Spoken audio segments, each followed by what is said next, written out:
Hey guys, David here with Industry Athletics, coming to you to talk about 19.4. This got dropped on us last night. 3 rounds, 10 snatches, 12 bar facing burpees, mandatory 3-minute rest, and then 3 rounds, 10 bar muscle ups, and 12 bar facing burpees. We've got a 12-minute time cap on this workout.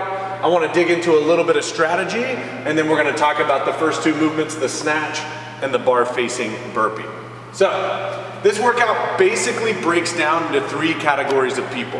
1, people who do not have and are not likely to get their first bar muscle up. This group of people is needing to push that time breaker. That tie breaker is going to be when you finish the first 3 rounds of the snatch burpee.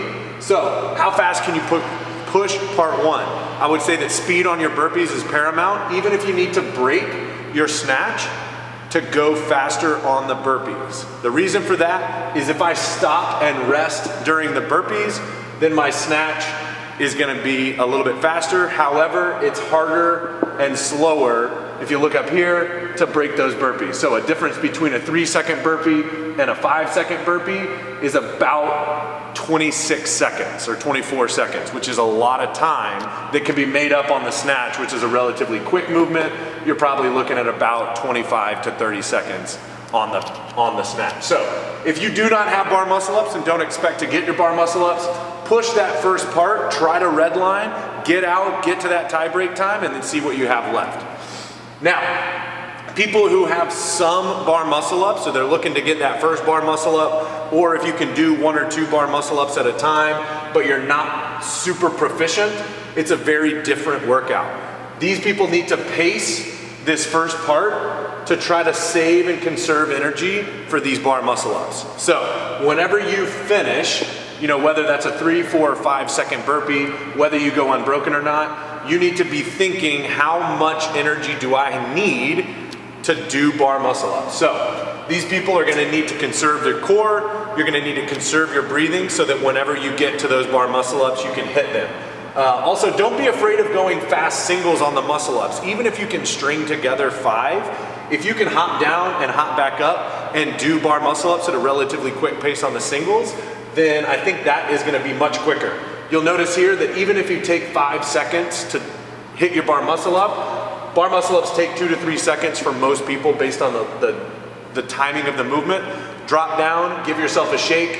If you're in like the 1 every 5 to 10 seconds, then you're probably looking at about a minute to complete a whole the first round, the 10 bar muscle ups. So a minute on each one, pretty good. Minute on the burpees. Most people are gonna be getting out of this around the 5 to 6 minute range. So you should have a decent amount of time to get through some pretty hefty rounds on the bar muscle up if you stay under control. Now, do not fail a rep. Make sure that you have the energy that it takes before jumping up. These failed reps are a ton of time and a ton of wasted effort. So if you need to rest an extra 5 seconds to hit that rep, do not fail reps. That's gonna be the biggest piece. Obviously, failed reps are gonna happen. However, keep these to an absolute minimum. Now, our third group of people, muscle up ninjas. These are the people who are gonna be thinking about finishing the workout. You gotta push. 12 minutes is not a ton of time. It's just about 4.5 minutes per couplet. So 4.5 minutes for this, 4.5 minutes for this. You need to flirt with a red line, but don't hit your capacity. The people that I've watched do this who hit their capacity, they finished at about 2:30, really struggled in the second part of the workout. Their burpees went from 2.5 to 3-second burpees down to about 6 or 7-second burpees.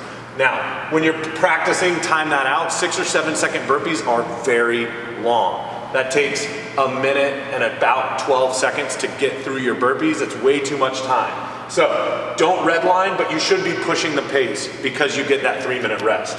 Now, if you watch the open videos, Patrick Vellner, second fittest man in the world, did not end up going unbroken. He was unbroken for 2 rounds and ended up breaking 7-3 in that 3rd round.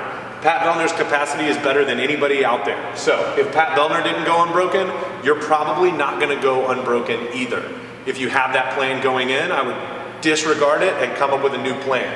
Therefore, you don't need to rest like you are gonna go unbroken. So when you finish that 12th burpee, you don't need to stare at the bar for 30 seconds, assuming that you're gonna go unbroken, because if you end up having to break, you're gonna break for another 10 or 15 seconds in the middle of the set. So maybe you jump up, you do 6, you drop down, you're shaking it out, that's another 15 seconds. If you just jump up and hit some reps, even if it's 4, you're gonna be in a better shape than if you stand there staring at the bar expecting to go unbroken.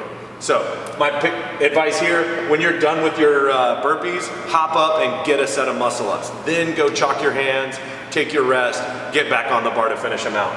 Lastly, have your bar set up close to the rig. You don't want a big transition time, and just go. So when you finish that 10th bar muscle up, do not hesitate to drop on your chest and start moving through your burpees. You need to breathe, but you gotta move. So quick transitions, get on to the next movement. Same thing from the burpees to the muscle up bar. Move quick, and you're gonna have a good time here. All right, let's go talk to Gio and the snatch. What's up, team? We are talking 19.4, the snatch portion. We have a lighter load on the bar, so we're gonna talk about cycling. Before we get to that, we're gonna talk the basics. You need the hook grip. If you don't know what that is, look it up, but you must hook grip to save your grip for that bar, for those bar muscle ups, or even those pull-ups. So we grab onto the bar. We want to think about getting very close when we start. Keeping that barbell close to our body is going to be very important. When you grab with that hook grip, let's play with that width. We want to try to bring it in just a little bit more narrow. It's a lighter load, and that'll put our shoulders in a little more of a stable position as we drive that barbell up. So you grab on, hook grip, bars close, pull it into your body, and then we're going to try to get a little bit under that bar and not start off by just ripping into a muscle snatch. So that little drop is going to save you a little energy to kind of drive underneath the bar. Once the bar is up top, you've done that very well, you have 2 ways to get it down to the ground. You want to avoid doing singles. Unless you're just starting out and this is a weight that's very hard for you, you want to hold onto the barbell. You can go straight back down to the ground, or you can drive it into your hip and then touch the ground. Those are 2 ways to cycle. First, I'll do straight back down.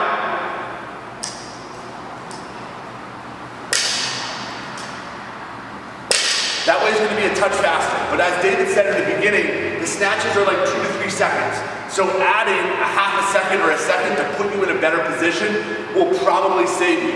The problem with going straight back down to the ground, your heart rate will get jacked up really quick, and you have a tendency to go out with the barbell because you're worried about your knees, and then your back tends to stay high. So now we're putting a lot of stress and pressure on the lower back, and that bar's getting out away from us, which will make the lift harder. So we're going to suggest most people come up, little drop, drive that bar into your hip, so you're pushing your hips back, and then you can keep the bar close to your body.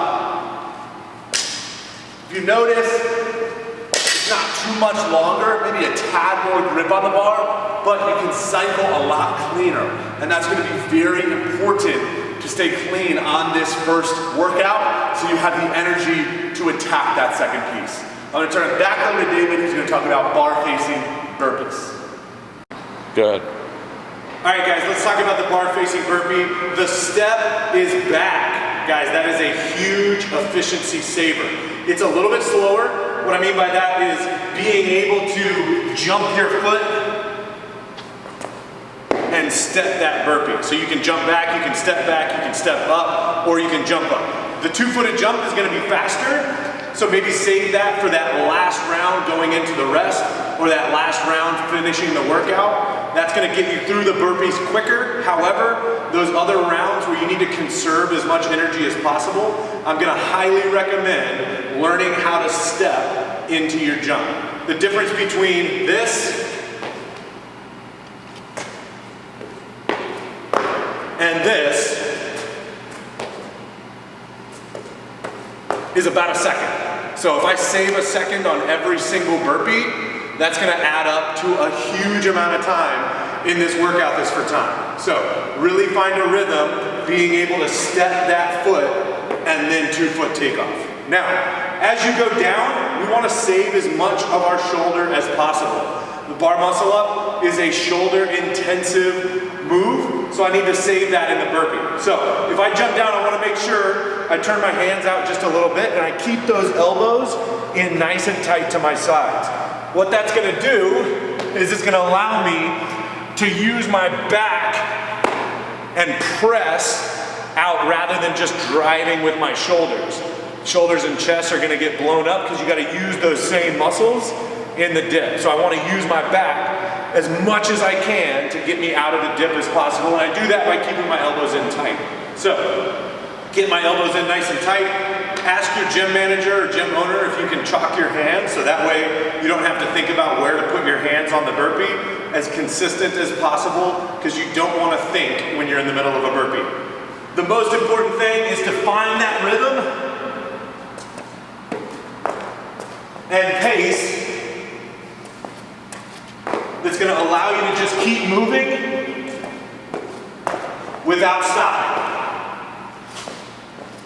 You'll notice I just did 5 burpees or 6 burpees or however many burpees that was. I'm not super out of breath. It's because I have a good rhythm on the burpees. If I can do that, I can maintain my breathing for the other parts of the workout, and I'm gonna have a good time on this. Guys, good luck.